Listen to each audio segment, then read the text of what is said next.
अरोहा सिद्धायरेया उज्झाया साहु पंच परमेष्टि ते विहुचिट्ठहियादे तम हा आदाहु मे शरणम् सम्मत्तं सन्नाडं सच्चारित्रं हि सत्तवं चैव चौरोचिट्ठहियादे तं हा आदाहु मे शरणम् कषाय की उपशांतता मात्र मोक्ष अभिलाष भवभीरु प्राणी दया यह आत्मार्थ निवास।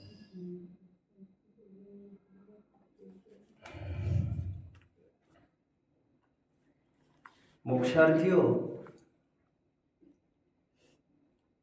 इतनी सीधी सी बात तो मैं समझता ही हूँ, जानता ही हूँ कि इस जगत की कोई भी वस्तु अनुपयोगी नहीं है।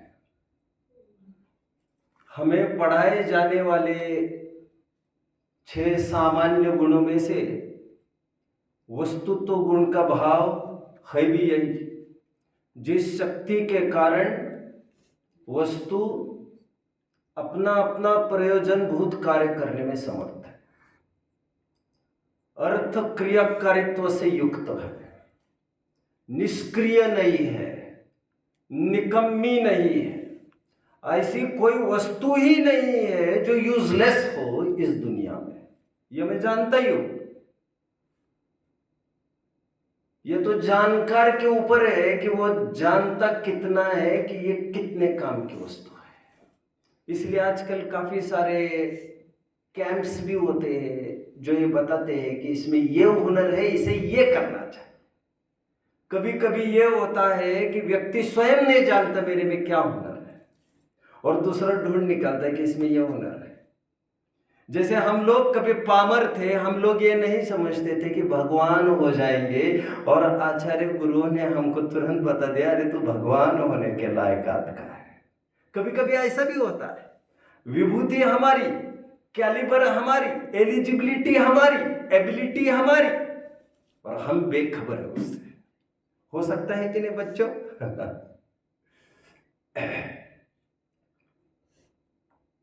एक बहुत सुंदर छंद भी आया है, एक आचार्य ने एक छंद लिखा है, ऐसा कोई अक्षर नहीं जो मंत्र नहीं बन सकता, ऐसी कोई वनस्पति नहीं जो जड़ी बूटी नहीं बन सकती। जरूरत है योजक की, योजक। इसका काम कैसे लिया जा सकता है? योजकस्तत्र दुर्लभ। मैं मेरे प्रकरण की तरफ बढ़ रहा हूं, मैं जानता हूं, मैं भूमिका जमा रहा हूं। अब जानते हैं बच्चों,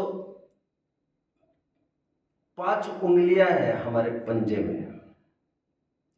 कोई उंगली छोटी है, कोई बड़ी है। सभी उंगलियां एक सरीकी हो नहीं सकती। बट महत्वपूर्ण बात यह है, सभी उंगलियों को एक सरीका होने की जरूरत भी नहीं है, बल्कि सभी उंगलियां एक सरीकी हो जाए तो घाटा कितना होगा जरा मैं आपको इमेजिन कराता हूं। 5 उंगलियां एक सरीकी हो तो आप मुट्ठी बांध सकेंगे? मुट्ठी बांध नहीं सकेंगे तो कुछ चीज पकड़ सकेंगे? जब कोई चीज पकड़ नहीं सकेंगे तो कुछ कर सकेंगे? जब कुछ कर नहीं सकेंगे आप, तो इसके कर नाम की सार्थकता हो पाएगी क्या? इसकी सार्थकता के लिए जरूरी था 5 उंगलियां ऐसी ही होना, अनइक्वल। कोई उंगली किसी उंगली समान नहीं है, सबका अपना अपना कंट्रीब्यूशन है। कई उंगलियों से ही काम बनता है, कभी इससे काम बनता है, कभी किसी से, कभी किसी से, कभी किसी से। मैं जानता हूं कुंद कुंद आचार्य देव का कोई योगदान किसी फील्ड में, किसी क्षेत्र में रहा होगा। अध्यात्म के शिरोमणि, अध्यात्म के प्रतिष्ठापक आचार्य उनको कहा जाता है। उनको हम बड़ी इज्जत से याद करते हैं और प्रशस्ति में हम उन्हें स्वयं को कुंद कुंद आमनाय कहलाने में गौरवान्वित अनुभव करते हैं। बट बावजूद इसके मुझे एक विकल्प हो रहा है, आज 2-3 दिन से वैसे प्रचुरता से एक विकल्प हो रहा है। विकल्प यह हो रहा है, जिस समस्या से हम सब झुलस रहे हैं, उलझ रहे हैं, उसका निवारण कुन-कुन करने में समर्थ नहीं है। उससे पहले घटना मैं आपको साझा करता हूं। मुगलों का आतंक चल रहा था चारों ओर से और मंदिरों की तोड़ मरोड़ हो रही थी, प्रतिमाएं खंडित हो रहे थे। दिनकर कवि ने, रामधारी सिंह दिनकर ने कविता लिखी, उसमें लिखते हैं, तू भेजना युधिष्ठिर को यहां, तू जाने दे उनको स्वर्ग, तुम लौटा दो हमको भीम और अर्जुन को, और साथ में उनकी गदा और गांडीव भी। अभी तक का विषय कितने जन समझ रहे हैं बच्चों? मैं अभी घुसूंगा विषय में, घुसूंगा। होंगे धर्मराज, कौन? युधिष्ठिर। धर्म में प्रधान होंगे युधिष्ठिर। अब जानते हो ना, यक्ष प्रश्न में सभी अनुत्तरित रहकर धराशायी हो गए थे, बेहोश हो गए थे। एक युधिष्ठिर ही जीत गए थे। याद आ रहा है आपको? कितने जन जानते हैं इस बात को? इसीलिए युधिष्ठिर को धर्मराज ऐसी उपाधि दी जाती है। धर्म में वे प्रवीण थे। बट जब युद्ध की बारी आई कुरुक्षेत्र की, तो कृष्ण ने युधिष्ठिर को नहीं चुना। कृष्ण युधिष्ठिर के सारथी नहीं बने। आज के हीरो यहां पर लड़ाइयों के काम है, लड़ाइयों के। कमजोर दिल वालों के काम नहीं है ये। यहां पर धर्म के कोई गीत गानों की बात नहीं है। इसलिए आपने देखा होगा, कुछ का घात अर्जुन ने किया। जैसे भीष्म पितामह को किसने मारा? अर्जुन ने। जैसे कर्ण को किसने मारा? अर्जुन ने मारा। दुर्योधन को किसने मारा? भीम ने मारा। अब देखेंगे, प्रधान व्यक्तियों को मारने वालों में से 5 जनों में अब देखेंगे या तो अर्जुन है या तो भीम है।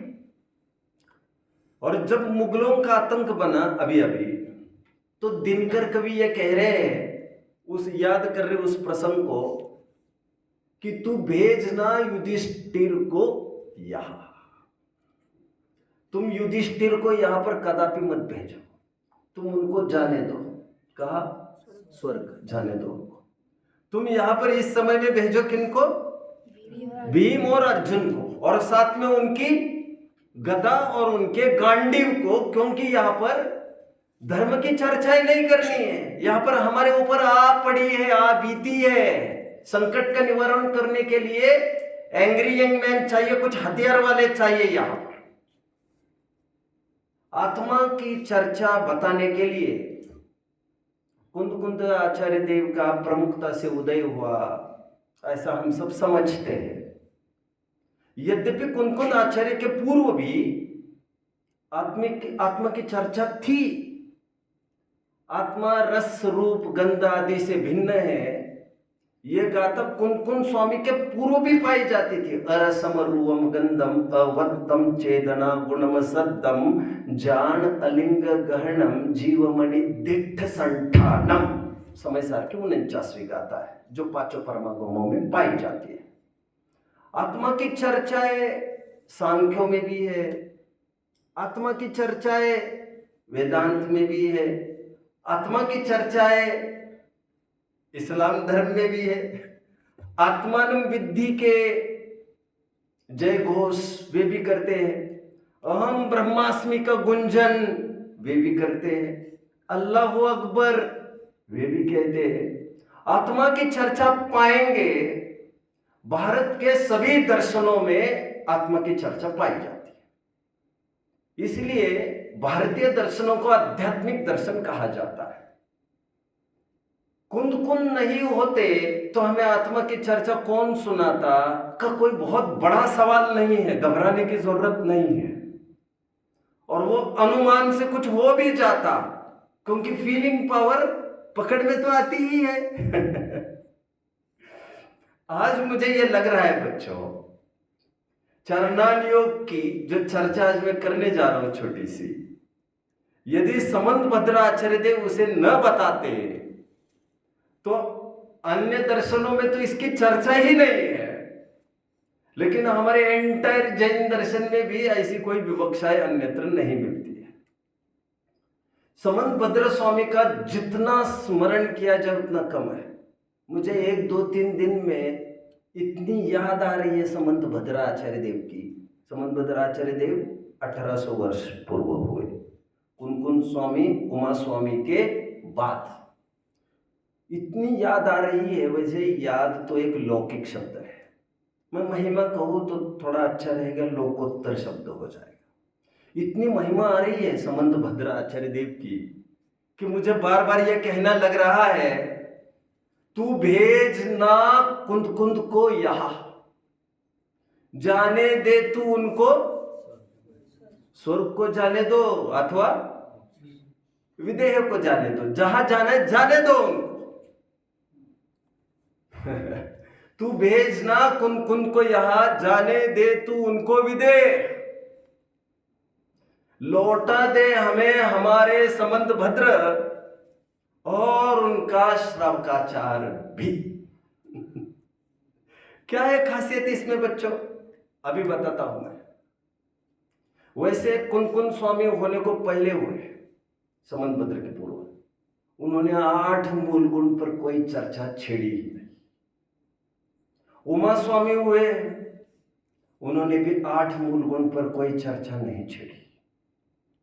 समंत भद्राचार्य देव पहले व्यक्ति थे जिन्होंने 8 मूल गुण को लॉन्च करना जरूरी समझा। नाम ही 8 मूल गुण, ऐसा नाम ही सबसे पहली बार समंत भद्र ने लिया है। अपने पाठ पढ़ा है, क्या नाम है पाठ का, कहां पर पढ़ा है, कौन से नंबर का है, कोई बताएगा? मुझे यकीन नहीं हो रहा है आप लोग हाथ ऊपर कर रहे हैं, सच सही बात कह रहा हूं। और खुशी के मारे में आपको कौन सा राज्य पद दे सकता हूं, आप कल्पना नहीं कर सकते। Oh really really great, really great. बताइए, आजमाइए। भागवत भाग 2 के पंचम भाग 2 के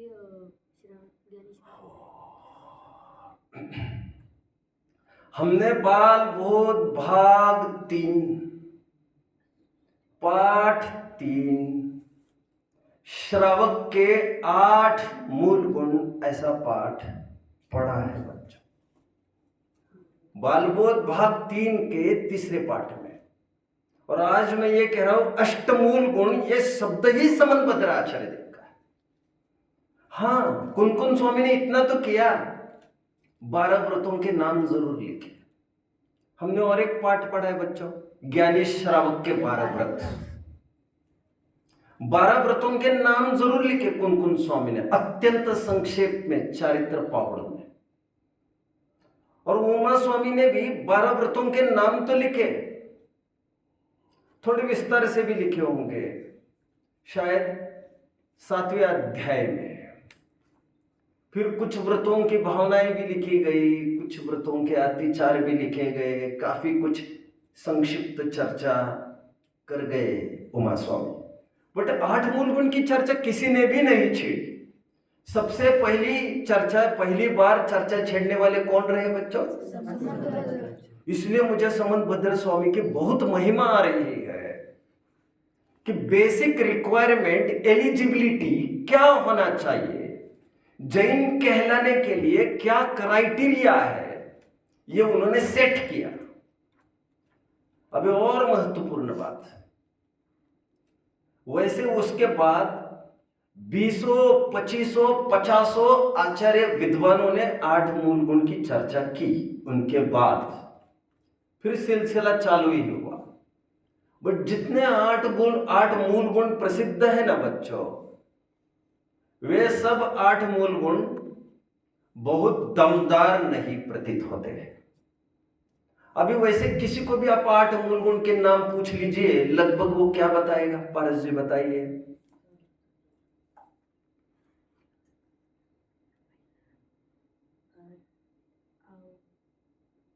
25 दफे लिख लेना है आपको। सबके हाथों पर है, अब देख लीजिए आसपास, सबके हाथों पर है 8 मूल गुण के नाम। स्वाध्याय 25 बार, 25 बार बोलिए। आप बोलिए, आप बोलिए। ज्ञानावरण, दर्शनावरण, 25 बार बोलिए, 3 मकर, बोलिए, बोलिए। 8 मूल गुण।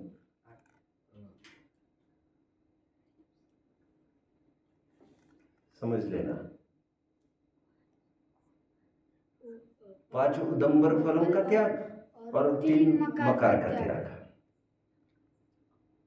8 मूल गुण हमने तो पाठ देखा है, यही प्रसिद्ध सर्वत्र है।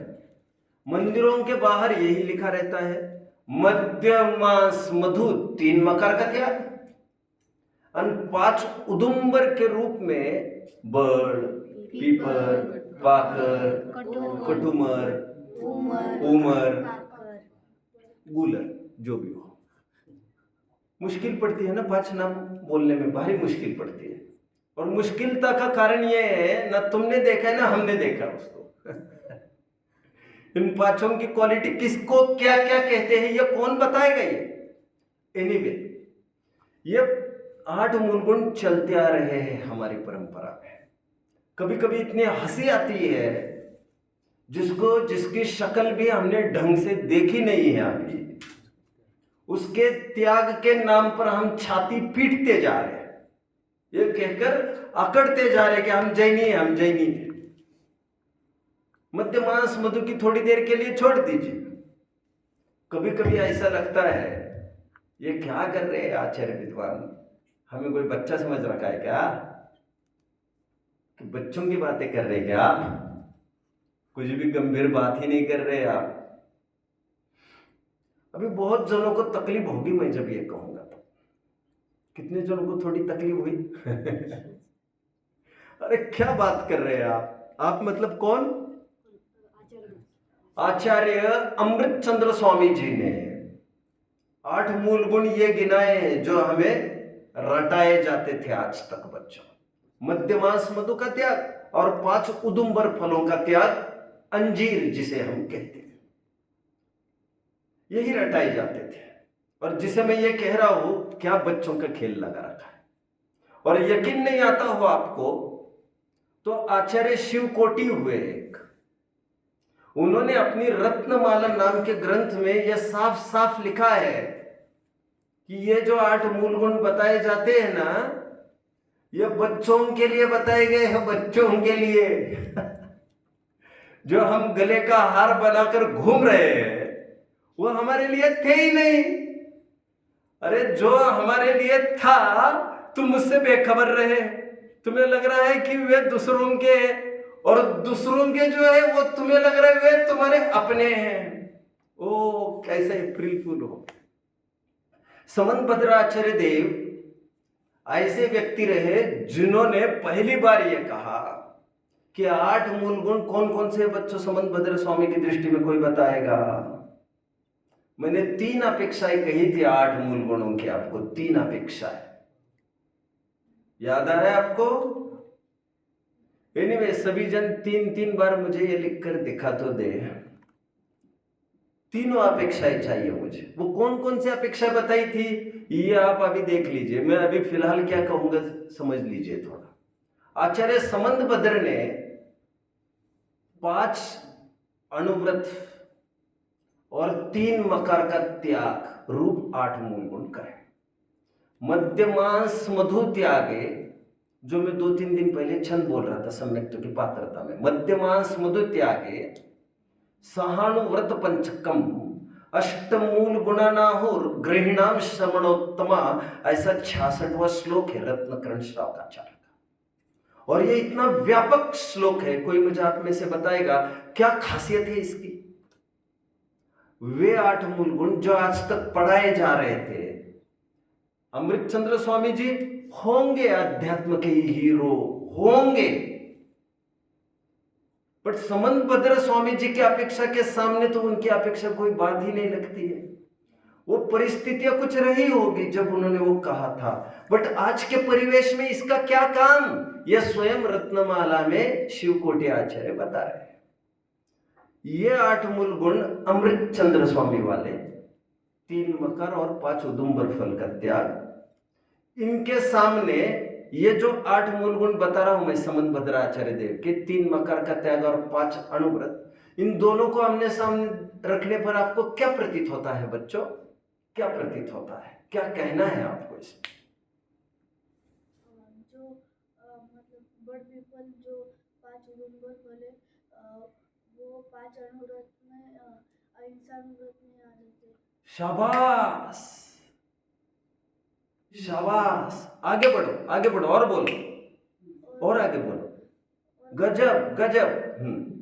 जो अहिंसा मतलब सत्यानुव्रत है, ये बाकी के 4 व्रत है, वो अगर नहीं होंगे तो वो इन्हें 5 पॉइंट ताबड़तोड़ दिए जाए,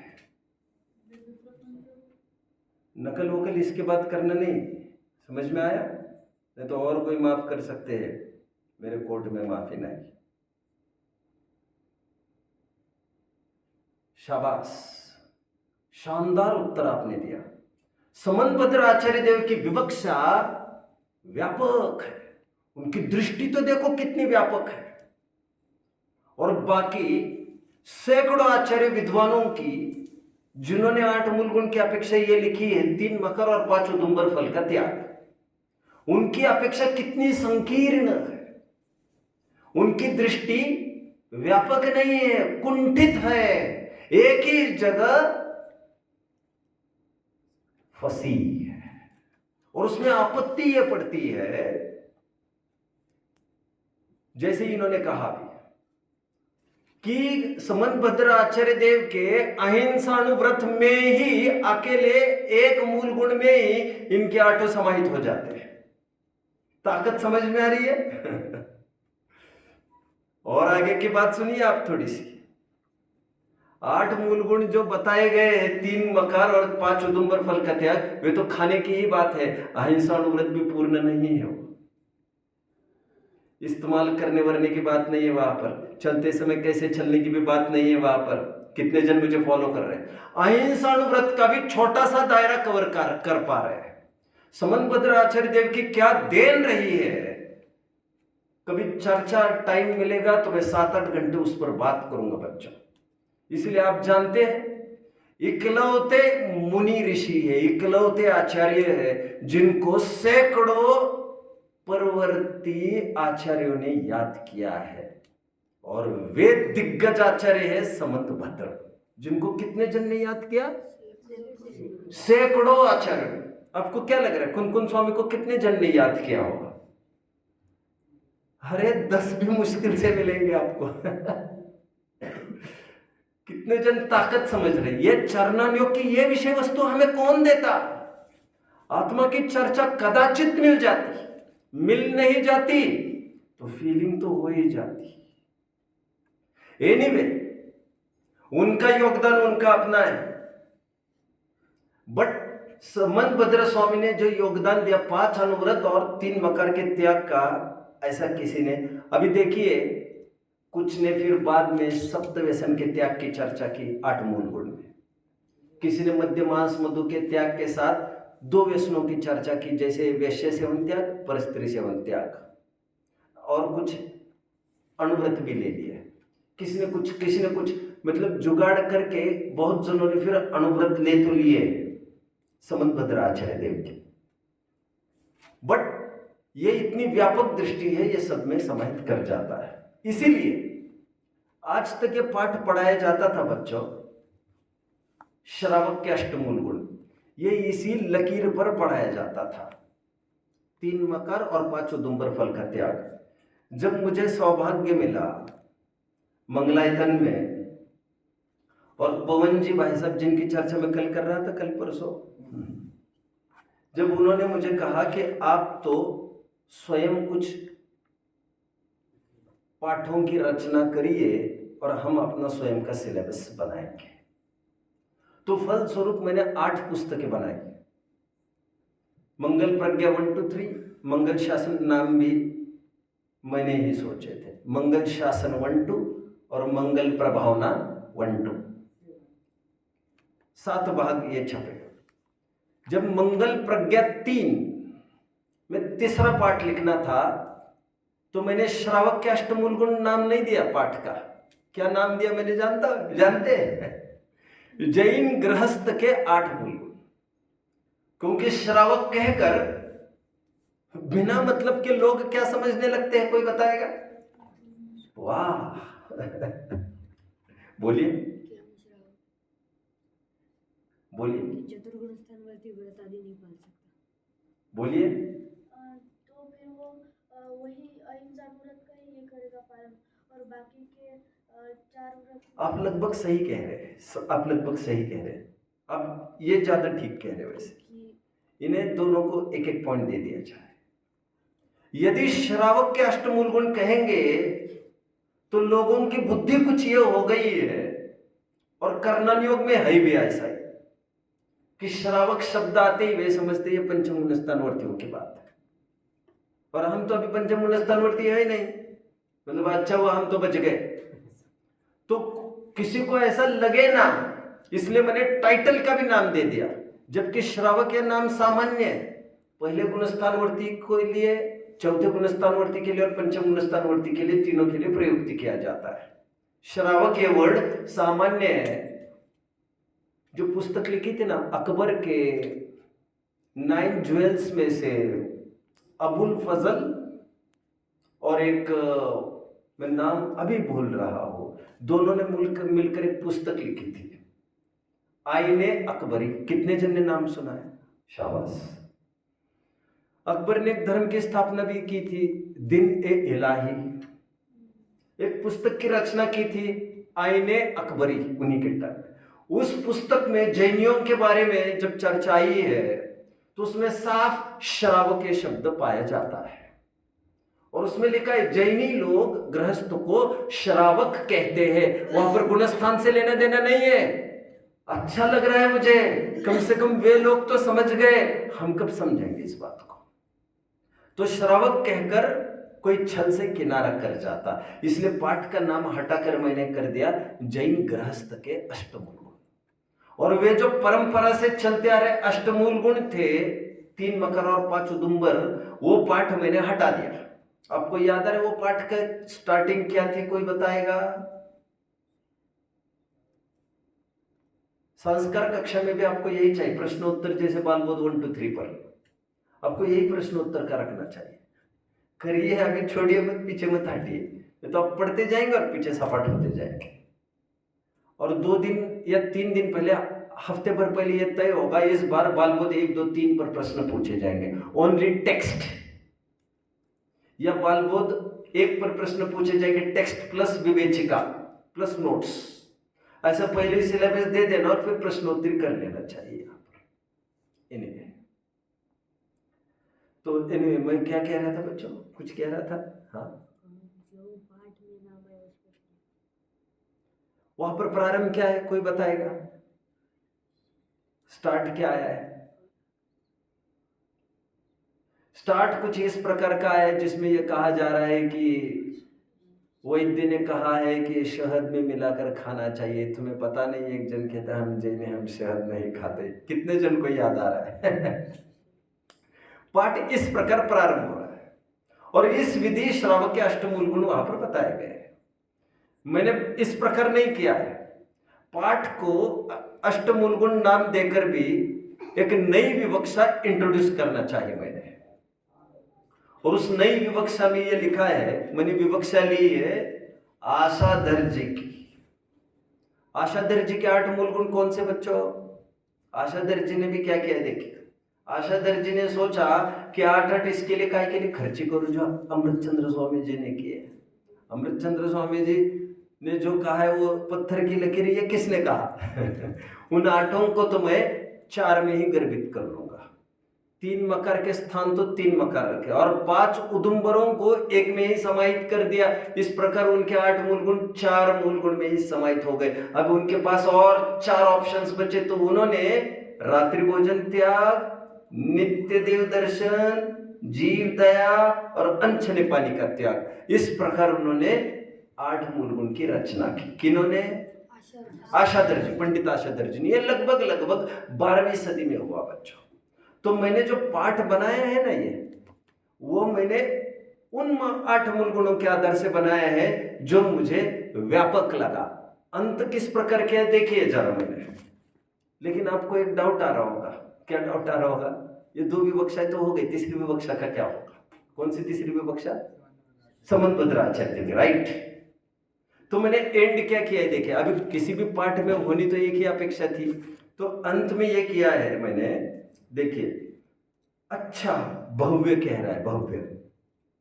अच्छा, अब समझा। तभी तो कहते हैं ना, आर्ष वचनों में संधि बैठाना चाहिए, उसका विघटन नहीं करना चाहिए। जितनी भी विवक्षाएं आचार्य ने बताई है उनका समन्वय करना चाहिए, उनका कोऑर्डिनेशन करना चाहिए। ये अपेक्षा सही की, ये अपेक्षा गलत, ये नहीं करना चाहिए। उनका आपस में समन्वय करना चाहिए। यही नहीं पकड़कर बैठना चाहिए कि ये 3 मकर और 5 उदुम्बर का त्याग कहा है तो हम तो 8 मूल गुण वाले हो गए। अरे भैया, समन्वयद्राचार्य देव के फल रहे हैं क्या तुम्हारे? मतलब तुम्हें हमें सबको अनुव्रति होना जरूरी है, ऐसा समन्वयद्र स्वामी देख रहे हैं। अष्टमूल गुण कहते हुए उसको है, देखिए। अब हाँ देखो, मैं अंत कैसे किया देखिए, भव्य। अच्छा, 8 मूल गुण का और भी कोई वर्णन है? इस पाठ में किसका वर्णन किया है मैंने 8 मूल गुण का? आशाधर जी का, राइट। आप लोगों ने किसका पढ़ा है? स्मारक में से छपे भाग में किसका है? अमृतचंद्र स्वामी जी का, राइट। अभी अंत इसका इसलिए क्या किया है देखिए। अच्छा, 8 मूल गुण का और भी कोई वर्णन है? प्रबोध क्या कहता है देखिए। शाबाश, अब तुम पारखी बने, मैं तुम्हें फिर कभी बताऊंगा। अभी संक्षेप में समझो कि 3 मकर का त्याग और 5 अणुव्रत का पालन, ये भी 8 मूल गुण बताए गए हैं। ये सब प्रत्येक जैन में होने अनिवार्य है। यह भाग छपकर लगभग समझता हूं 8 साल हो गए, 8-9 साल इन भागों को छापकर हो गए। इनकी हजारों प्रतियां छपी है, हजारों। अभी जो गुजर गए ना विमल दादा झांझरी, वे कितनी दफे कमरे पर मिलने आए ये कहने के लिए मुझे आपके द्वारा लिखे हुए भाग बहुत अच्छे लगे। फिर जो केकेपीपीएस वाले ऑर्गेनाइज करते ना, वे शिखर जी में 5 साल में, वे ही करते ना वहां पर। तो पिछले जो 5 साल का हुआ था, अभी अब की बार का नहीं, 5 साल पहले का, तो उन्होंने स्पेशल ये कहकर पवन जी भाई साहब को कि हमें ये 1000 प्रतियां बांटनी है अपनी तरफ से, इसको कम प्राइस की कैसे हो सकती। फिर उनकी बात काफ़ी देर तक चलती रही। मुझे नहीं पता अंत में क्या हुआ क्या नहीं, मुझे कोई मतलब भी नहीं है, बट उन्हें इतने अच्छे भाग लगे, उसकी ये मैं बात कर रहा हूँ। यहाँ पर अंत में लिखा, ये सब प्रत्येक जैन में होना अनिवार्य है। आज मैंने कोशिश इतना कहने की है, जब भी 8 मूल गुण हमारे सामने आए, हमें वहीं तक सीमित और सिकुड़कर संकुचित नहीं रहना चाहिए। कहां तक? कहां तक? इसे और 20 दफे लिख लेना, ओके? मुझे दिखा देना कल। बोलिए, वहाँ पर बोलिए। 8 मूल गुण के वहां तक रहना नहीं चाहिए। आप भी बोलिए। मतलब जैसे कि आप मतलब समन्वयद्राचार्य जी ने मतलब लिखा है उस पर ये मतलब आप भी आचार्य अमृतचंद स्वामी जी और आचार्य समन बंधु जी। क्या? जब भी 8 मूल गुण की बात आए आप बोलिए। आचार्य अमृत चंद्र स्वामी की जो 5 राइट, आप सही बोले, आप भी गलत बोल गए। इन सब का मुझे लिखित रूप में चाहिए, मैं सबका चेक करूंगा, दोनों जो कहा है। हमें जब भी 8 मूल गुण की चर्चा है, हमें सीमित सिकुड़ कर नहीं रहना चाहिए। कहाँ तक? 5 उदुम्बर फल और 3 मकर के त्याग तक। हमें थोड़ी विराट छाती रखकर यह समझना चाहिए कोई खाना पाना ही जैन दर्शन नहीं है। इसलिए जानते हो जैनेतरों को जैनियों के बारे में ये इमेज हो गया है, जैन धर्म कैसा है, बहुत अच्छा, ये नहीं खाते, एक ही बात करते हुए आलू प्याज नहीं खाते, रात्रि में नहीं खाते, मतलब खाने पीने की ही बात करते मिलते हैं। ये जैन धर्म की पहचान खाने पीने के रूप में होना, भले ही शुद्ध खान पान के रूप में, ये अच्छी निशानी है कि खराब निशानी है बच्चों? खराब निशानी है। इतना व्यापक जैन दर्शन है हमारा, तुम 1% की बात कर रहे हो। अरे ये तो हमारा एक हिस्सा है। इसीलिए एक विदेशी फिलोसोफर ने जैन धर्म को ये कहकर चिढ़ाया है कि ये जैन धर्म और कुछ नहीं है, ये एक किचन रिलीजन है। क्या है? Kitchen religion. किचन कहते हैं ना रसोई घर को, और मैं मेरी भाषा में कहता हूं हमारे धर्म ग्रंथ उनकी निगाह में क्या है? कुकिंग साइंस, पाक शास्त्र है और कुछ नहीं है। जबकि ये विद्या हमारे जिन शासन, ये सुखी होने का मंत्र है, वस्तु स्वातंत्र्य बताने की एक अद्भुत कला है। इसमें खाने पीने की चर्चा एक कहीं सीमित अंश में आई है, कहीं उतना ही जैन दर्शन नहीं है। बट ये भ्रम विदेशियों को क्यों हुआ कि खाना पाना ही जैन दर्शन है? केवल क्यों हुआ? क्योंकि 8 मूल गुण जो प्रसिद्ध किए गए वो ये प्रसिद्ध किए गए, 3 मकार नहीं खाएंगे और 5 उदुम्बर नहीं खाएंगे, तो केवल खाने पीने की बात आई। अहिंसाणुव्रत की व्यापक चर्चा नहीं आई, जीव दया की, खाने की बात की, पहनने ओढ़ने उठने बैठने की तो कोई बात ही नहीं की तुमने, सत्य व्रत की बात नहीं की, अचौर्य व्रत की बात नहीं की, ब्रह्मचर्य की बात नहीं की, अपरिग्रह व्रत की बात नहीं की। यह व्यापकता केवल समन भद्र आचार्य देव के 8 मूल गुण में है। इसलिए 8 मूल गुण की कोई भी विवक्षा आपको पूछे तो सबसे पहले आपको घिसी पिटी परिभाषा नहीं बताना चाहिए, आपको एक परिभाषा बताना चाहिए सबसे पहले। वो कौन सी?